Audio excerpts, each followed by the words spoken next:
A paz do Senhor, meus irmãos. A paz do Senhor, meus irmãos. Nós estamos aqui para mais uma lição da nossa escola bíblica dominical. Gratos somos a Deus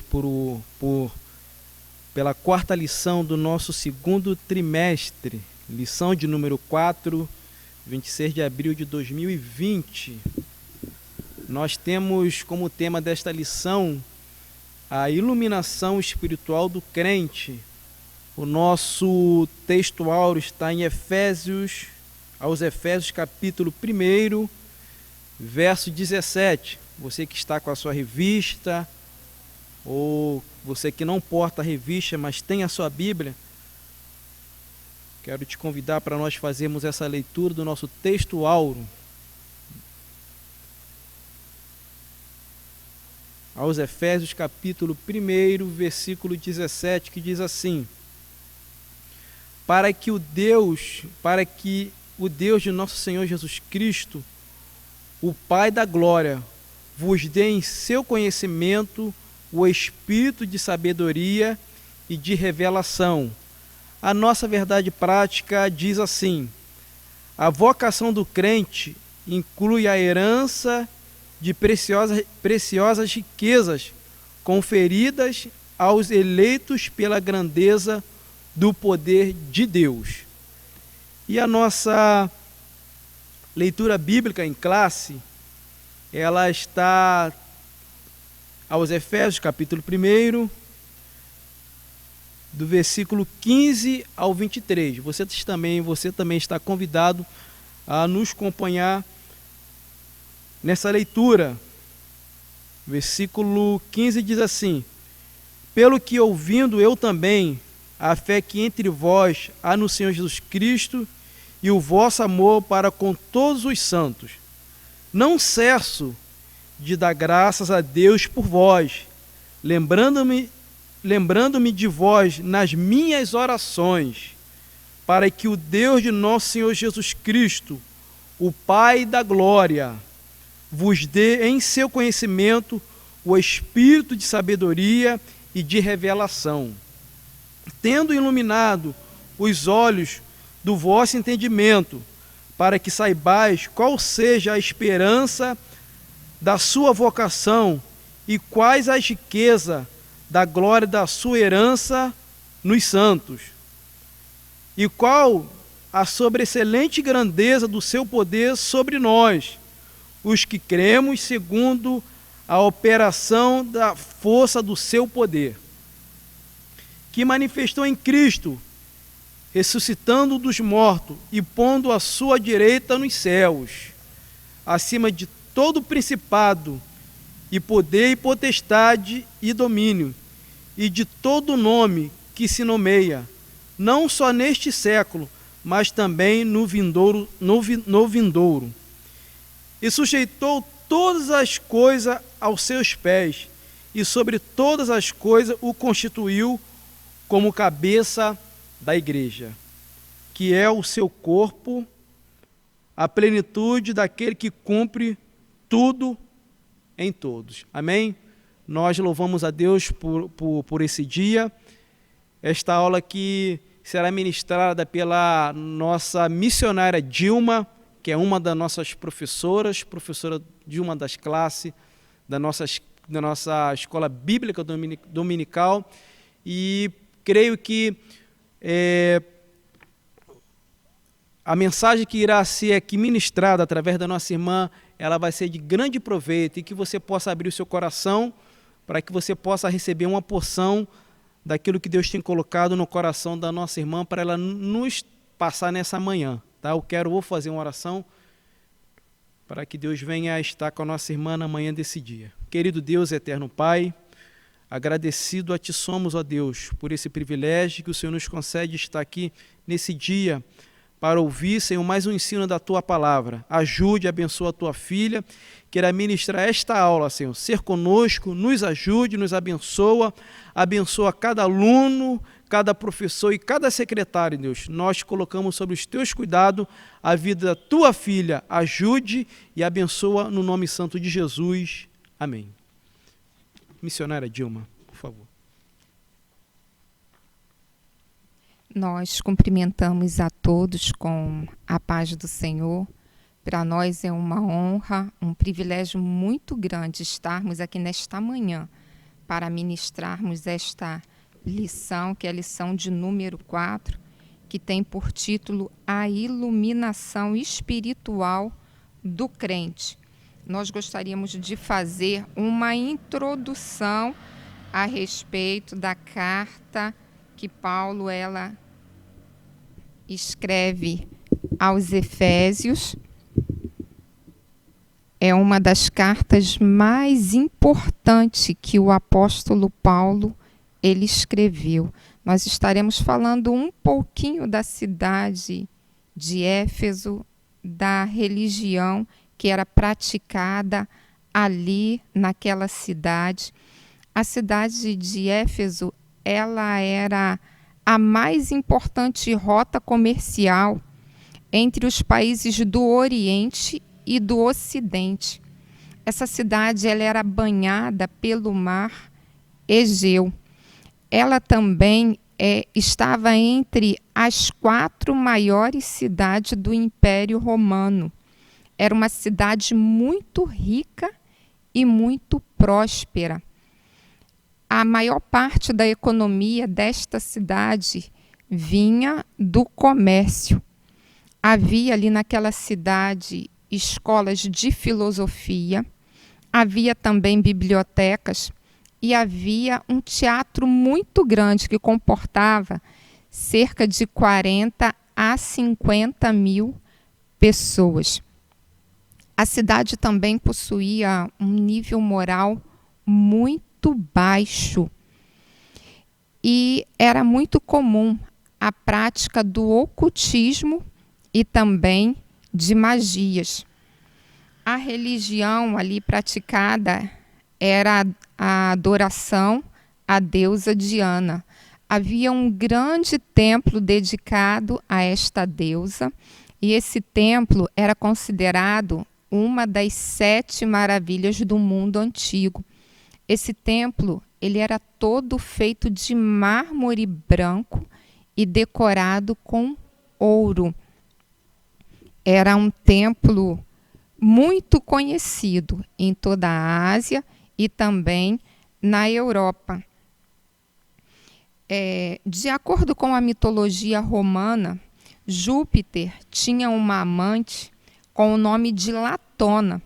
E desse relacionamento surgiu a chamada deusa Diana ou Artemis. Essa deusa Diana, ela era gêmea do deus chamado Apolo, de acordo com a mitologia romana. E havia vários tipos de orgia nesse culto de adoração à deusa Diana. Os sacrifícios eles eram realizados atrás das colunas do templo. E as sacerdotisas elas tinham o costume de se relacionar com os marinheiros, com as pessoas que vinham fazer parte ali da adoração daquele culto. E elas acabavam se engravidando e elas eram deixadas na rua juntamente com os seus filhos. Naquela época, haviam muitos órfãos na cidade de Éfeso. Paulo, quando ele empreendeu a sua segunda viagem missionária, no livro de Atos dos Apóstolos, capítulo 18, fala que ele esteve na cidade de Éfeso. E ele deixou um casal cuidando ali daquela igreja, que foi Priscila e Áquila. Apolo também esteve ali naquela cidade pregando o evangelho, falando a respeito da salvação em Jesus Cristo. E durante a terceira viagem missionária do apóstolo Paulo, ele retorna à cidade de Éfeso. No livro de Atos dos Apóstolos, capítulo 19, tem um relato que fala a respeito da terceira viagem missionária do apóstolo Paulo e da sua estada ali na cidade de Éfeso.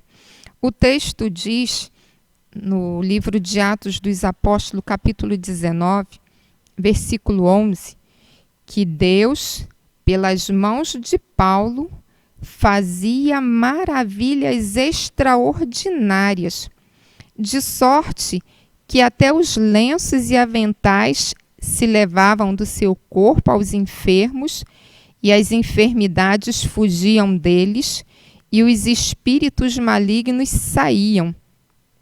E alguns dos exorcistas judeus ambulantes tentavam invocar o nome do Senhor Jesus sobre os que tinham espíritos malignos, dizendo: esconjuro-vos por Jesus, a quem Paulo prega. Os que faziam isso eram 7 filhos de Seva, judeu principal dos sacerdotes.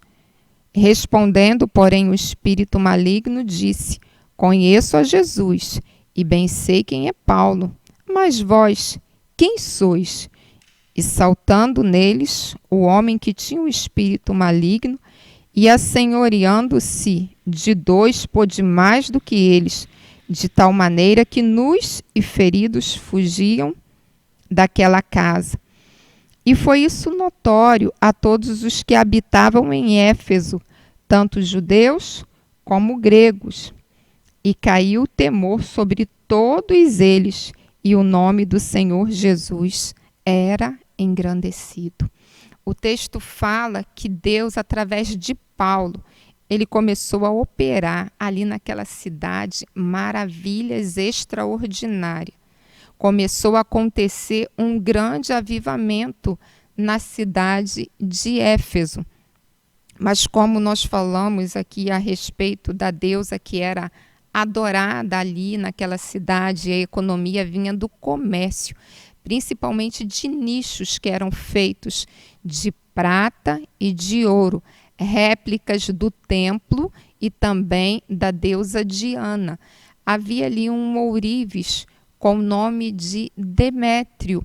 Demétrio, vendo que a sua profissão estava entrando em descrédito, que a maior parte da população estava se convertendo ao evangelho que Paulo pregava, ele resolveu fazer um motim e se levantar contra a igreja. E Paulo, ele teve que deixar a cidade de Éfeso. O texto sagrado fala que ele vai para a Macedônia. No regresso, ele aporta em Mileto, que era também uma cidade portuária e ficava bem próxima da cidade de Éfeso. E ele pediu para que os anciãos fossem até ele. Chegando ali, ele aconselhou os anciãos a permanecerem firmes na fé, a resistirem às perseguições, e ele volta para Jerusalém. Quando Paulo chega em Jerusalém, ele foi capturado e deportado para Roma. Quando Paulo estava ali num cárcere ou numa prisão domiciliar em Roma, Paulo ele escreve 4 cartas. Ele escreveu a carta aos Colossenses, escreveu a carta aos Filipenses, escreveu a carta a Filemon, que é uma carta totalmente de cunho pessoal, e ele escreveu essa maravilhosa carta, que é a carta aos Efésios. Esta carta ela foi escrita não para combater heresia. Ela é uma carta de cunho doutrinário e também uma carta prática. O tema da carta aos Efésios é a igreja, o corpo de Cristo. E a data é aproximadamente entre o ano 61 ao ano 62 depois de Cristo. Essa carta ela pode ser dividida de 2 maneiras. Do capítulo 1 ao capítulo 3, ela trata de doutrina, e do capítulo 4 ao capítulo 6 se fala de coisas práticas, coisas que o cristão autêntico deve colocar em prática na sua vida. O remetente, quem escreveu esta carta, foi o apóstolo Paulo. Logo no capítulo 1, nos primeiros versículos, ele reivindica a autoria desta carta. E o destinatário, no capítulo 1, também deixa bem claro, ela foi destinada aos santos que vivem na cidade de Éfeso. E o objetivo desta carta é ensinar e encorajar os efésios diante de toda aquela situação, esse contexto imoral, contexto de idolatria que os efésios viviam. Eles precisavam de uma palavra de encorajamento, uma palavra de força para que eles continuassem mantendo a sua fé em Cristo Jesus e jamais deixasse de acreditar que Jesus ele é o caminho, a verdade e a vida. O tema da nossa lição é a iluminação espiritual do crente. Agora nós vamos começar a falar sobre a iluminação espiritual do crente. Nós sabemos que existem 3 tipos de luzes. Existe a luz natural, que ela é proporcionada pelo sol, pelas estrelas. Existe a luz artificial, que aí temos exemplo da luz elétrica, e na época do apóstolo Paulo se usava a candeia, a lamparina, o candelabro. E existe também a luz espiritual. É dessa luz que Paulo ele fala que nós cristãos devemos ter a luz espiritual. Jesus ele enfatiza muito a respeito da luz. No Evangelho de Mateus, capítulo 5, versículo 16, Jesus disse para os discípulos: vós sois o sal da terra e a luz do mundo. Nós vimos aí Jesus falando sobre o sal e sobre a luz. O efeito da luz é um efeito externo, que você consegue visualizar com os seus olhos. Agora o sal, o efeito, ele é interno. Jesus ele deixou bem claro que os discípulos, os cristãos, por onde passarem, eles deveriam ter um reflexo na vida das pessoas, um efeito externo e também um efeito interno. A luz, ela age no exterior. Agora o sal, ele já age no interior. O sal, ele foi feito para dar sabor ou para conservar.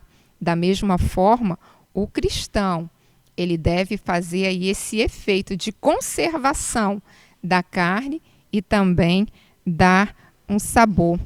Jesus, em uma de suas linguagens parabólicas, em Mateus capítulo 4, versículo 21, ele falou que não se pega a candeia e se coloca debaixo da cama, e também não se pode pegar a candeia e colocar debaixo do alqueire.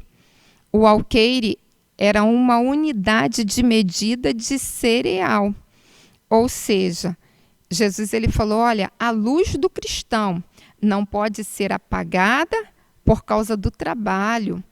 E a luz do cristão, ela também não pode ser ofuscada por conta do descanso ou por conta do lazer.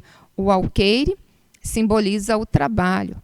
A cama já simboliza o descanso ou o lazer. Jesus ele deixou bem claro, não se pode nunca pegar uma candeia e colocar ela debaixo da cama e nem debaixo do alqueire, mas se coloca no velador. Assim ela vai iluminar todo o ambiente. Da mesma maneira, nós cristãos não podemos deixar o nosso lazer e nem o nosso descanso ofuscar a nossa luz, e muito menos o nosso trabalho secular. Nós não podemos deixar nunca que o nosso trabalho venha ofuscar a nossa luz. Jesus ele também fala a respeito da luz em uma outra parábola. No Evangelho de Lucas, capítulo 15, ele fala a respeito da parábola das 10 dracmas. E nessa parábola, Jesus ele fala qual é a mulher que, perdendo uma dracma, ela não acende a candeia, varre a casa e busca com diligência. Novamente, nós vimos aí a figura da candeia, a figura da luz.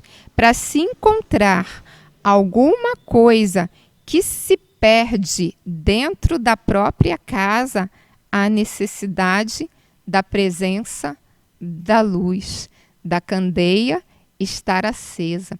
E o combustível que alimenta a candeia é o azeite, é o óleo, é a presença do Espírito Santo. O tema da nossa lição é a iluminação espiritual do crente.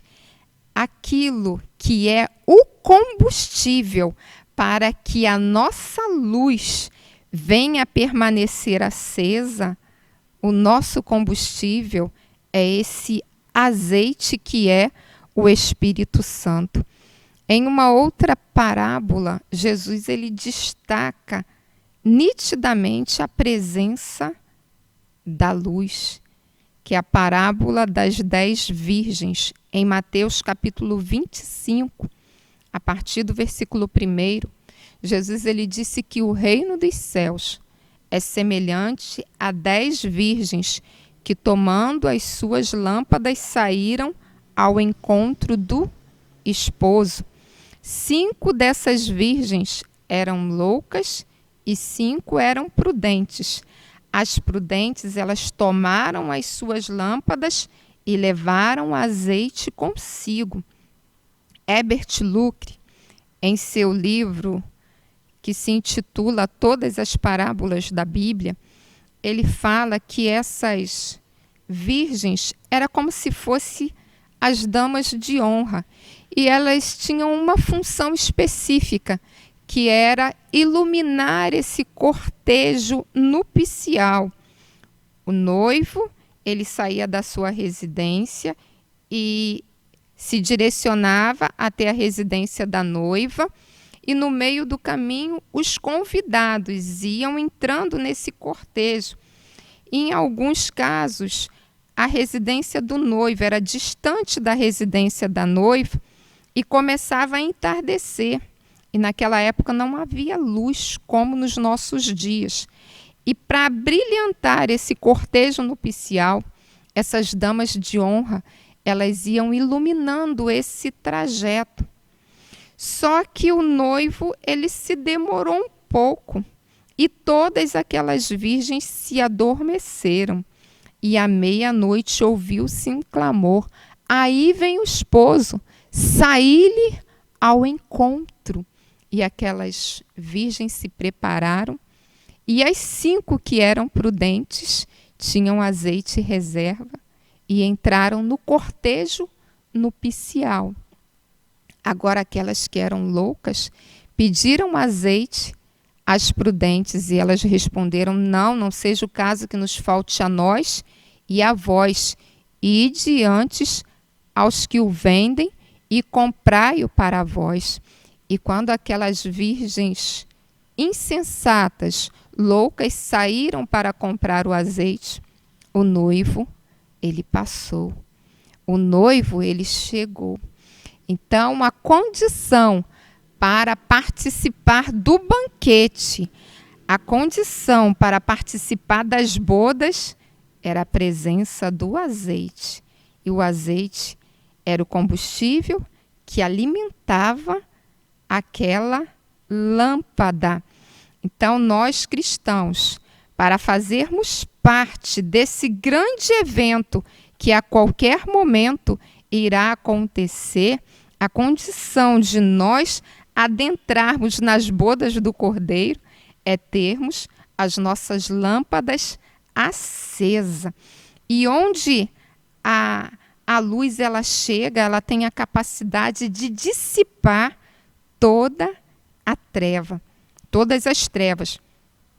A nossa lição, ela se divide em 3 partes. A primeira é a esperança da vocação e as riquezas da glória. Então, nós cristãos temos a esperança da nossa vocação e as riquezas da glória. Paulo, ele pregava um evangelho totalmente diferente da mensagem que era pregada por Moisés, da cultura daquela época. Naquela época, a pessoa que possuía uma grande fazenda, uma grande propriedade, ela era tida como uma pessoa muito abençoada por Deus. Mas Paulo, ele chega pregando um evangelho parecido, ou melhor, igual ao evangelho de Jesus. Ele não pregava riquezas, ele não pregava prosperidade material, mas sim ele pregava prosperidade espiritual. Em uma das suas cartas, que foi a carta aos Filipenses, no capítulo 4, ele fala: não digo isto como por necessidade, porque já aprendi a contentar-me com o que tenho. Sei ter abundância e sei também ter escassez, mas em todas as coisas eu estou experimentado. Ou seja, para ele, a visão que ele possuía de evangelho era ter uma prosperidade que não é pautada nos bens materiais. E Jesus, ele pregava um evangelho assim. Ele falava: ajuntai tesouros no céu e não na terra, porque os tesouros ajuntados na terra, a traça, ela corrói, o ferrugem destrói e os ladrões podem minar. Mas ajuntai-vos tesouros no céu. Então, Paulo, ele deixa bem claro que a nossa esperança da nossa vocação e as riquezas da glória, ela não consiste em bens materiais, e sim em bens espirituais. Jesus, ele falando de riquezas espirituais, quando ele conta algumas parábolas, a parábola do rico e do Lázaro: quem se dá mal é o rico. A parábola do rico insensato: quem se dá mal é o rico. E Jesus, ele deixou muito claro que o nosso tesouro, a nossa herança, ela deve ser adquirida lá no céu e não nessa terra. E ele deixou até um texto muito importante, que é mais fácil um camelo passar no fundo de uma agulha do que um rico herdar o reino dos céus. Por isso que as nossas riquezas espirituais, ela não consiste nas coisas que este mundo pode nos oferecer. A segunda parte da lição fala sobre a excelente grandeza e força do poder divino. Fala que Jesus, ele tem todo o poder. No livro de Apocalipse, capítulo 1, a partir do versículo 9, João, na ilha de Pátimo, ele escreve: eu, João, que também sou vosso irmão e companheiro na aflição, no reino e paciência de Jesus Cristo, estava na ilha chamada Pátmos por causa da palavra de Deus e pelo testemunho de Jesus Cristo. Eu fui arrebatado em espírito no dia do Senhor e ouvi detrás de mim uma grande voz como de trombeta que dizia: o que vês, escreve-o num livro e envia-o às 7 igrejas que estão na Ásia: a Éfeso, a Esmirna, a Pérgamo, a Tiatira, a Sardes, a Filadélfia e a Laodiceia. E virei-me para ver quem falava comigo, e virando-me vi 7 castiçais de ouro, e no meio dos 7 castiçais, um semelhante ao Filho do Homem, vestido até os pés com um vestido comprido, e cingido pelos peitos com um cinto de ouro. Sua cabeça e cabelos eram brancos como a lã branca como a neve, e os seus olhos como chama de fogo. Os seus pés semelhante a latão reluzente, como se tivessem sido refinados numa fornalha, e a sua voz como voz de muitas águas. Ele tinha na sua destra 7 estrelas, e da sua boca saía uma aguda espada de 2 gumes. O seu rosto era como o sol quando na sua força resplandece. E eu, quando vi, caí aos seus pés como morto, e ele pôs sobre mim a sua destra, dizendo-me: não temas, eu sou o primeiro e o último, o que vivo e fui morto, mas eis aqui estou vivo para todo sempre, e tenho as chaves da morte e do inferno.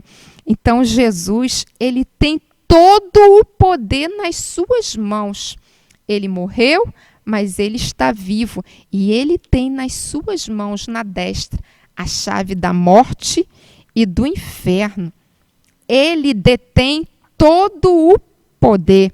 João, ele viu Jesus totalmente glorificado, com as vestes sacerdotais, e ele disse que da sua boca saiu uma aguda espada de 2 fios, ou seja, com uma palavra que Jesus proferisse, era o suficiente para ele derrotar qualquer adversário.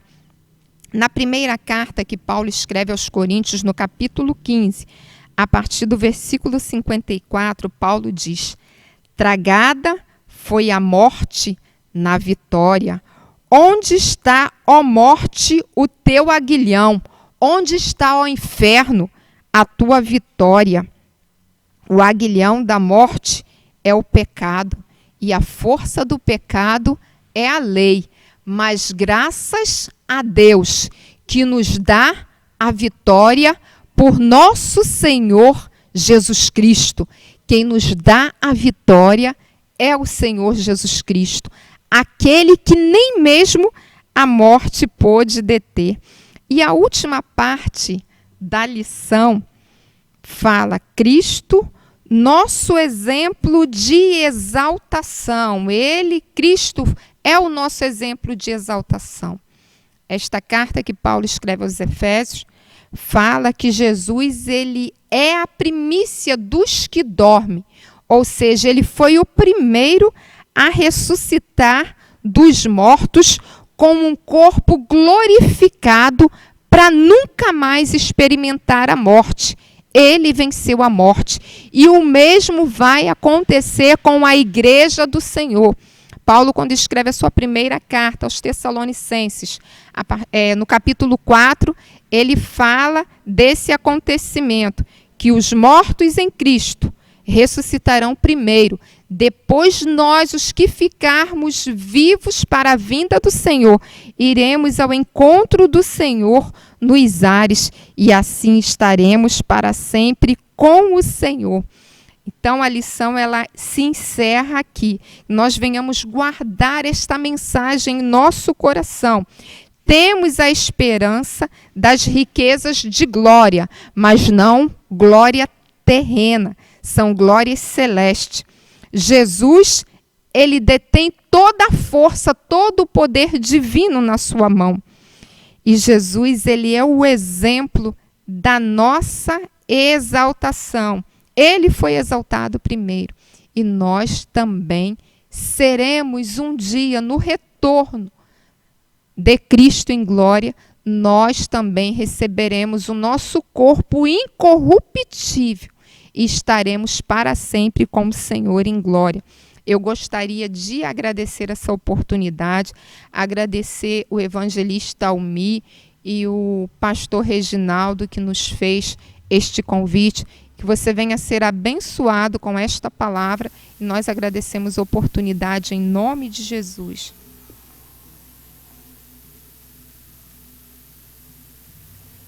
Graças a Deus, meus irmãos, chegamos ao final de mais uma lição da nossa Escola Bíblica Dominical.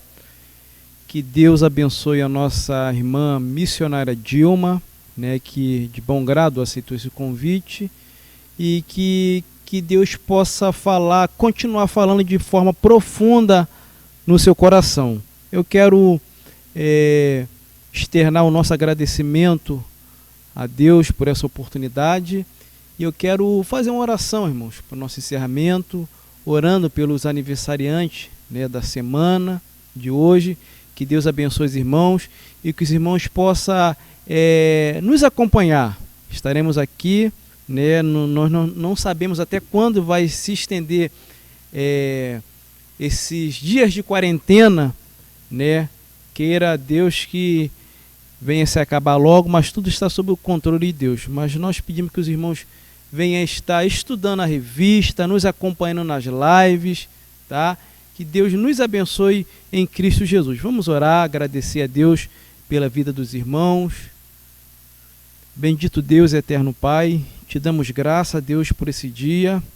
Pai bendito, queremos te louvar, te agradecer, Senhor, pela vida dos teus servos, aqueles que fizeram o aniversário no decorrer da semana, estão completando mais uma primavera no dia de hoje. Te pedimos a tua bênção, Deus, que as tuas mãos de bondade e misericórdia possa estar constantemente estendida sobre a vida dos teus servos, Deus. Abençoe, Deus, a tua igreja, o teu povo, a escola bíblica dominical, cada professor, aluno. Ó Senhor, que as tuas mãos de misericórdia possa estar constantemente estendida sobre nós, nos ajudando, nos abençoando, nos fortalecendo, ó Pai. É o que nós oramos, te agradecemos por tudo, no nome santo de Jesus. Convido os irmãos a estender as mãos, vamos receber as bênçãos.